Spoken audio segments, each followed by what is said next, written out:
Hey. Oh, okay, great. Hey, Asia. I'm going to add you as a co-host.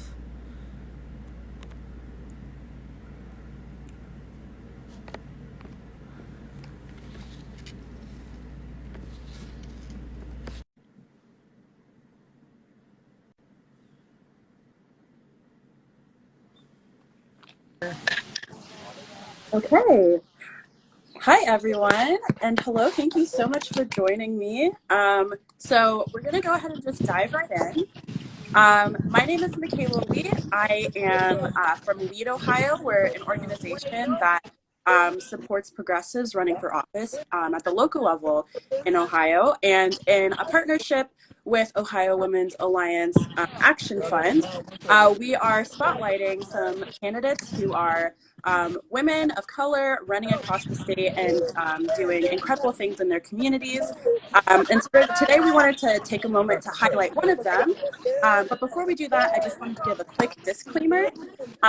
So this is a collaborative campaign between Ohio Women's Alliance Action Fund and Lead Ohio, and we're working to uplift the voices of women of color across the state. Um, these are nonpartisan organizations registered with the IRS, and this is a storytelling campaign as an effort to uplift women candidates running for office, regardless of political affiliation. So we reserve the right to interview or not interview applicants based on their alignment with both of our organization's policy platforms and organizational values. Interviews and blog posts are not representative of an organizational endorsement, and we are excited to uplift voices. So if you are interested in participating in something like this, please reach out to Ohio Women's Alliance or Lead Ohio or whatever works for you guys. So that being said, we're going to go ahead and launch into a very casual conversation with a phenomenal candidate who is running in the Cleveland area. And just wanted to give an opportunity to uplift your voice and your story, hear about you and all the great things that you're doing. So just to get started, do you mind introducing yourself? Can you hear me? Yes, you're great. Okay, great. So, good evening, everybody. My name is. I am also at a meet and greet. So I want to just show everybody where we are. Everybody, say hello. Say hello. So we are here. I have to go live. The work never stops. The change making never stops. So my name is Aisia Jones, a candidate for Cleveland City Council Ward 8. I am so excited to be honored and spotlighted by the Ohio Women's Action Fund. It means a lot to me to be seen and to be heard. A little about myself as we dive in is born and raised in Cleveland in the Collinwood area. I started to get serious about activism in about 2013 as a single mom living on Grovewood on 173rd between Grovewood and Waterloo, and just doing small activism at the time. I did not realize that's what that was. I was just helping my neighbors out and doing stuff in my community. So with that began my activism and getting deeper involved in the social justice realm of the fight, becoming a freedom fighter for all of the black people that I began to see be murdered by police. And this is something that is not new. This has been going on in the United States for a very long time. But what is new is that we are now able to record it and see it. But even as we know, that's not enough. So I am a part of Black Lives Matter Cleveland. I'm a civil rights activist, a human advocate, an ally to the LGBTQIA plus community, an ally to the indigenous folk community. I can keep going on and on, but I'm going to stop there. I am a proud wife and mom. I am a proud black woman, and I'm doing this because not only does representation matter, but I know that I have what it takes to service my community better. Awesome. Thanks so much. So it was great to kind of learn a little bit about you, but can you describe your community to us a little bit more? So the area that you're running with, the people that that you're in community with, and what that looks like right now. Sure. So I am running a historic race. I am running against a 44 plus year incumbent in the Collinwood area, which is 76.9% black, 22.3% white, and other percentage of Hispanic, Asian Americans, and things like that. So right now, Collinwood is a historic area. It has a lot of awesome gyms. Like right now, we're at Euclid Beach. This is right in the ward, where I'm gonna just show you a little bit. People all around. This is where we are. This is where we'll be every Monday. So this is a beautiful area that is. Excuse me. I'm trying to turn it around. Look at me. I am not great with. I think my screen is wet. It's like a little drizzly. Hold on. This is a part of the process, everybody. Absolutely.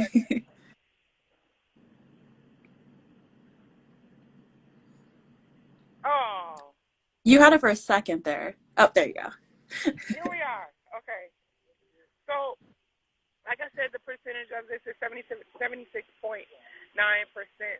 black, about 22.3% white, and it's one of the most segregated wards. It's almost like the tale of two wards. You have the south side and the north side. You have areas that are extremely dilapidated. I can't even say they're just homes that are dilapidated. Areas are very much underserved, and you have areas that are overserved.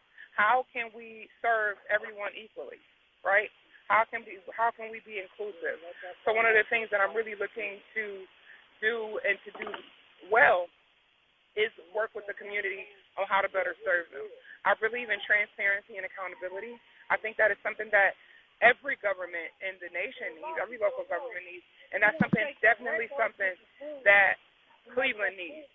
So with that accountability and transparency, I want the people to feel like they have more of a voice. A lot of people that I've walked on their porch, they like, I haven't seen the councilman. I've never seen the councilman in the last 10 years that I've been here, so I don't even vote. What is there to vote for? Me, I'm on a journey to revive the voice of those who feel like they have none. And to do that, it takes relationships. There's a lot of things that are messed up that it takes relationships. It takes those conversations of me actively listening, whether I'm in the seat or not. This is the work that I have to do. Because what I tell people and what is really true, and it's a fact, is when you vote, you have more power. Because when you vote, your area, your precinct, your neighborhood gets more resources. So they want, it's been designed for us not to vote. It's been designed for us to not believe in the system so we don't get those resources, right? So imagine if just one day everybody voting. That's a major thing. I think there's got to grow the economy, got to grow the relationships in the neighborhood. People be more invested in where they live and where they work, and that is what I'm fighting for, and I'll continue to fight for it. Thank you so much, and we're so excited to be along this journey with you as you work to do that. So you mentioned, kind of that you got started in organizing, but can you tell us a little bit more about your organizing background and how that plays a role in what you're doing right now? Absolutely. So I have an organizing black background, and I've also worked in Community Development Corporation. I worked as a grant specialist as well as a wraparound community coordinator for a local CDC here in Cleveland. There is where I learned a lot about how politics and community development are a bit intertwined and how it not always should be. So I learned a lot about, funding. I learned a lot about voting. I got a deeper understanding of how systems operate. And with that deeper understanding, I realized that to really have power, we must be more part of that system. Even though the system is not necessarily designed for us, we can and have the strength and the power to redesign it. So with that, I stayed at the CDC, and I did organizing part-time, whether it be food giveaways, whether it be clothes drives, whether it be driving moms to school. There were moms that I served while being a community wraparound coordinator that had 9 children that needed assistance, that public assistance wasn't enough. So they were in school, and they also had to work.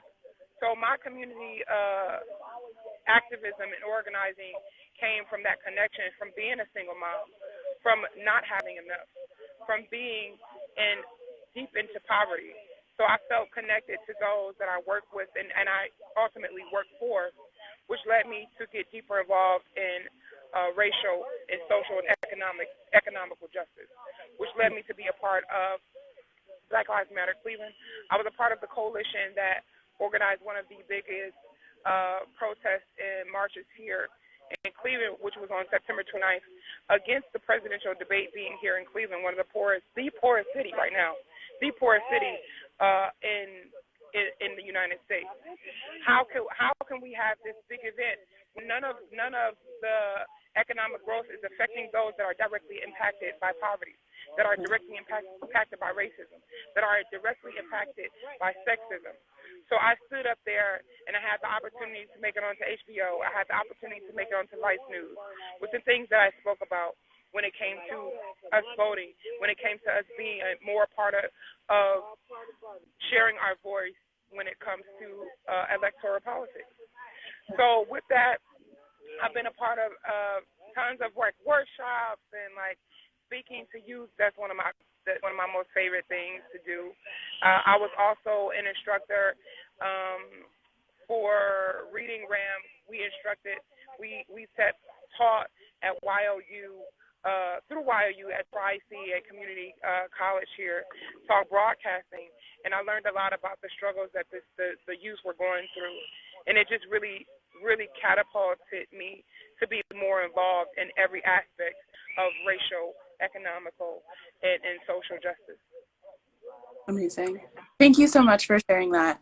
The next thing I wanted to talk about is a little bit more of your personal life. So you said that you're a wife and a mother, and that's always really exciting. And so is there anything that you can share just about, your family right now and how that's been, on the campaign trail? Ooh, yes. When I made the decision to even talk to my husband about, embarking on this journey, he's been a strong supporter of my work. The work is not always easy. The work affects, being an activist, when you're really deeply involved and enthralled in this work, it affects you emotionally and mentally. My husband knew that, but he also knew there was a time when I was working at a call center and I hated it. I felt no peace. But even though through all the emotions that working as an activist brings, peace is one of these most solid ones, because I know every day that I'm giving it my all. So my husband is super supportive of me embarking on this journey. We talked, a long time before I made the official decision. We've been talking about this for years now, and the time was now. I did not know I was going to pull in January, but realizing why not now? And I had to do it scared. I had to do it unprepared. I felt like, I should do it when I have more accolades. I should do it when more people know me. But no, that's not what it's for. It's for me to do this work and embark on this work. You'll know me one way or the other, but regardless, this work is what I must do.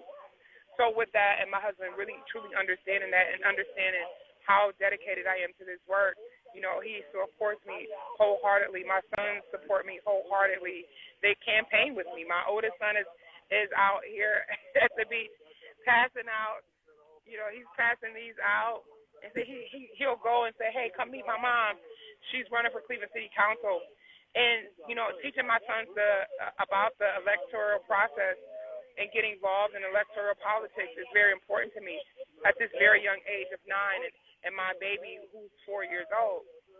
Like I said, I didn't get involved with the electoral process and politics until I was 18. The first time I voted for the president, which was Barack Obama. So for me, my personal life is always intertwined with this work, because everything I do I see my sons in the faces of these children that I serve. I see myself in the faces of the moms, and I see my husband in the face of these dads that I serve every day. And I would want somebody to fight for me, so I continuously do it while creating these relationships. And one of the things that's important to me is to not just fight for, but fight with. Like, how can you be a part, because we all have a lane, right? How can I fight for you and also fight with you? How can I have you a part of this journey for fighting for generations to come? Like, you might not be an activist or organizer, but you have a role when it comes to social, economical, and racial justice. You voting, you knowing what's going on in your community, and that's one angle that I always go off of, because this work is hard. So I always think about passing the baton to someone else to fill my shoes, or just get your own shoes and fill your own shoes in your own way. We all have a path. Like, not all of us are going to be out in the streets like myself. Not all of us are going to be in the offices. Not all of us are going to be doctors. But we have a path that we can always fight just a little bit every day, sharing information, choosing to shop with Black-owned businesses, choosing to go to city council meetings, choosing to read about what's going on. And how can we do that? Just by educating one another. That's one of the things that's really important to me, because I'm like, I want to do this work. I'm going to do this work, but I know I can't do it to the extent that I'm doing it now for the rest of my life. So I'm always thinking about passing the baton and working with and fighting with versus always fighting for. Right. So my husband understands that, and coming from that angle, you know, he shares me, and I appreciate that, and he supports me immensely. My sons support me. My loved ones support me. My support system supports me. And, you know, shout out to my mother-in-law, who is right on here, my mother-in-love, who's right here, Michelle. She's tuned in. And shout out to each and every one of my colleagues, friends, loved ones who have supported me through this journey, because it is not for the faint. I will tell you that. That's, yeah. Well, and just to go off of that, and I think to kind of wrap everything up just really, really nicely. So you talked about passing the baton, and you talked about your support system, but you know, as women of color, especially in this space where you know, it's, I think, super hard to get support, you know, and the resources to run, and it's a really difficult process and takes a toll, you know, not only with gendered issues, but racial issues. Like, it really does take a lot for women of color and Black women specifically to, you know, decide to run for office. Was there anyone who, you know, you looked to in this space? Because, you know, you're now, and we've talked about this, you know, part of why you're doing this is to be that voice of representation that people can look to and say, you know, this is a place for me, you know, as a Black woman. Is there someone who was that person for you? My ancestors, Shirley Chisholm. You know, there was a lady I always knew, you know, growing up some parts in Harlem, New York. She was always talking about Juneteenth. I don't know her name, but I know she inspired me some type of way just by being on the corner every single solitary day. Just a Black lady using her time and using her voice to educate about Juneteenth. I didn't know what Juneteenth was. So years ago, people like that, people who are sometimes no names, you know, learning from teachers, assistants who always came in and was saying, like, you can do this. Mm-hmm. You're encouraging me in some type of way. I was the president in my class in high school from ninth grade on. So, you know, Miss Ricketts, who was my English teacher, Mr. Fields, who was my Black Studies teacher, people like that who are not on TV, who I can actually feel in touch. Mm-hmm. You know, that those are my inspirations. You know, little kids who I can look to for inspiration. I don't believe that inspiration has an age on it. Sure. You know, I've seen children, you know, do major things, you know, with their lives. You know, the little boy in Kinston who is giving out books because at one time he was illiterate. That's an inspiration for me. You know, I always try to look for those who feel like they don't have anything to offer. But I'm always watching, observing, and I'm drawing inspiration from the struggle. I'm drawing inspiration, you know, from those of us who probably will never be on TV, who probably will never be on the radio, who probably will never. It's like I said, like it's people that I don't even know their names, but they inspired me so much. But Shirley Chisholm is one. Toni Morrison and just her tenacity and the way she wrote and spoke is another. Those are people that I hold dear to me. I'm a huge Toni Morrison fan. The function of freedom is to free others. That's one of my favorite quotes of all time. I think about that quote a lot. What is free? What does freedom look like? And how can I function and allow myself to pass that on? I think about words like that. I think about, Fannie Lou Hamer, how she fought and didn't get her accolades until after her death. I think about Mary McLeod Bethune. I think about Sojourner Truth. I think about all of those people that I've learned about in my life and that I'll continue to learn about. It's even more people that I don't even know yet that I know I'll draw inspiration from as I continue to learn, because a lot of these people were not taught in school. So I draw inspiration, from a lot of these black women with no, like I said, with no names. I draw inspiration from people like you who is doing this work. I draw inspiration. Honestly, sometimes I have to inspire myself. Absolutely. Because it gets tough. It gets tough. So I draw inspiration of things, and I think about all the things that I am instead of the things that I am not. I draw inspiration from that. I draw inspiration from healing, continuing to heal from past traumas, because I want people to feel the same peace that I feel. Just like the function of freedom is to free others, the function of healing is to heal others. I believe that. That is super powerful. I really appreciate that. So as we said earlier, thank you so much for taking some time out. Heavy on the campaign trail. I know you're really working hard. So thank you for having this conversation with us. We are so excited to see the amazing things that you will do. And we're going to go ahead and wrap up. But wanted to give people the opportunity to hear from you and hear a little bit more about your story. And we look forward to getting in contact in the future. Absolutely. Thank you all for joining. I thank you so much again, Ohio Women's Action Fund, for having me. I appreciate you allowing me to share bits and pieces of my story, and I hope that someone draws inspiration, and everybody just stay free and pass it on. Thanks so much. Have a good rest of your night, and we'll All be in right. touch. Peace and Thank you. blessings. All right. You too.